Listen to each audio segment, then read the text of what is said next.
না, ব্যাংক থেকে টাকা উঠলে দিয়ে দিব।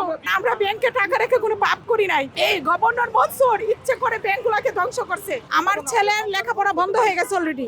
আমার মেয়ে ভার্সিটিতে পড়ে, আমি ভার্সিটির খরচ দিতে পারতেছি না। ভার্সিটি থেকে চিঠি আসতেছে, আমি টাকা দিতে পারতেছি না। আমার বাসা ভাড়া দিতে পারতেছি না। আমরা স্বামী স্ত্রী দুজন, আমার হাজব্যান্ড স্ট্রোকের রোগী। আমরা হাজব্যান্ডের চিকিৎসা চালাতে পারতেছি না। আমার প্রতিদিনের যে একটা সাংসারিক খরচ, আমি সেটা চালাতে পারতেছি না। আমরা অনেক কষ্টে জীবনযাপন করতেছি। এই যে একটা রমজান মাস আসছে, ভালোভাবে বাজার করতে পারতেছি না। হ্যাঁ, বাচ্চাদেরকে ঈদের মার্কেট করে দিতে পারতেছি না। সবাই মার্কেট করে, আমার ছেলে মেয়েগুলো চাই যে আম্মা আমাকে কিনে দিবা না। আমি কিছু বলতে পারি না আমার ছেলে মেয়েগুলোকে, শুধু বলে মা ব্যাংক থেকে টাকা উঠলে দিয়ে দিব, ব্যাংক থেকে টাকা উঠলে দিয়ে দিব। তা আমরা তো এই দেশের জনগণ, তারা রহমান ভাইয়ের কাছে আমরা এই কারণে আসছি, উনি দয়া করে যেন আমাদের হেয়ার কাট বাতিল করুন, ব্যাংকের লেনাদেনা স্বাভাবিক করে দেন। যে বাংলাদেশে আরো যতগুলো ব্যাংক আছে স্বাভাবিক লেনাদেনা হয়, সেই ব্যাংকগুলোর মতো করে দেন। কারণ আমরা ব্যাংকে টাকা রেখে কোনো পাপ করি নাই।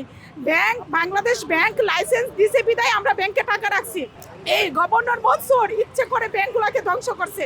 ওনারা আইনের আওতাতে নিয়ে আসুক আর ৭৬ লক্ষ গ্রাহকের এই কষ্টর সমাধান করে দেন। আমাদের অনেক কষ্ট হচ্ছে, এই কষ্টের কারণে রোজা রমজান মাস ৫ই মার্চে আমরা গেছি, আমরা জল কামান খেয়েছি। তারপরে সে কিছুদিন আগে তারা রহমান ভাইয়ের কাছে আমরা স্মারকলিপি দিয়েছি, আজকে আসছি।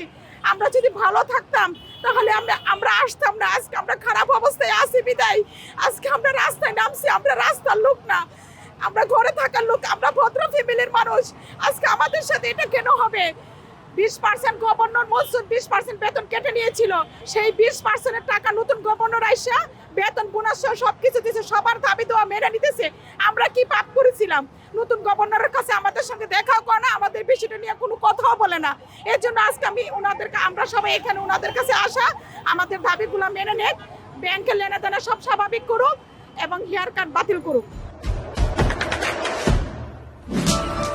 দেশে দেশে সবার সাথে দ্য নিউজ।